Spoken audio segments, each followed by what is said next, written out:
maybe before I break down the different behaviors or kind of characteristics of a learning mindset, let's start from visualizing an organization. Someone who's listening to this now, they're trying to figure out, well, before I figure out how to develop a learning mindset, I need to know what kind of mindset do we currently have in a company. Maybe we already have a learning mindset.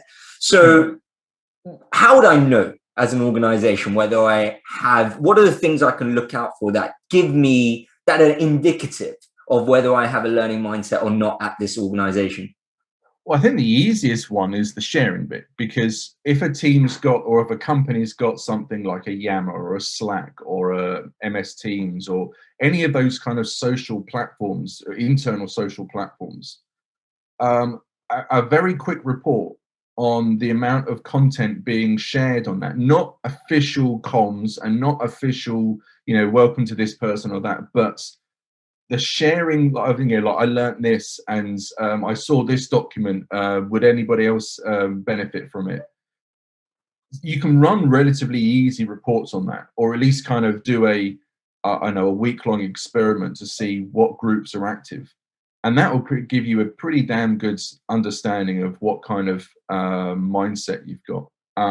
Innovation would be, as a result, to see, how innovative teams are.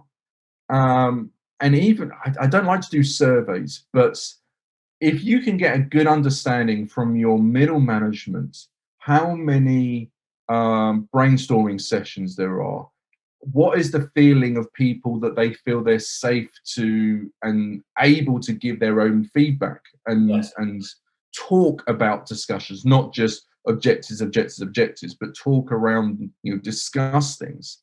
That would be a good indicator.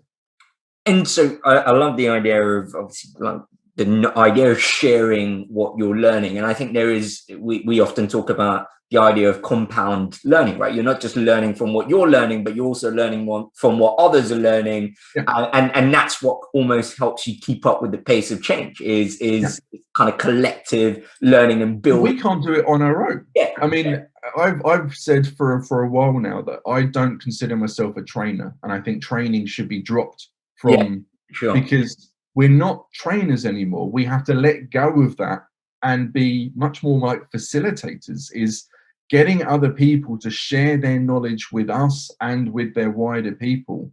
That is how you make the company stay competitive and improve.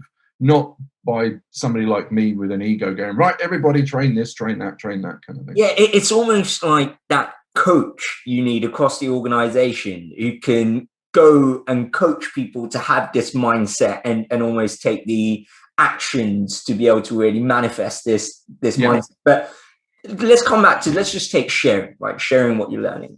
As how can I drive that behavior in my organization? What are the practical ways for me to enable people to share knowledge and share learning? And what have you commonly found kind of hurdles? When you've tried to implement this in organizations where you've worked, what are the kind of pushbacks and challenges that you face? So there's two big things. I mean, let's kind of speak absolute basic terms. Having a good platform is, individuals can share, like you said, you can do on LinkedIn. They can, talk to their colleagues if you're in an office. That's one thing. But to really scale it, you need to have a good, solid foundation of a platform. And that could be something as simple as Yammer, Slack.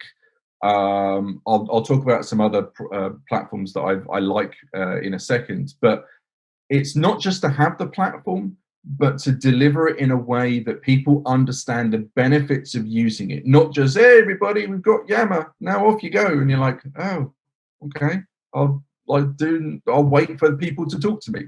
You've got to, set objectives. You've got to drive the engagement in a platform, not just assume people will use it.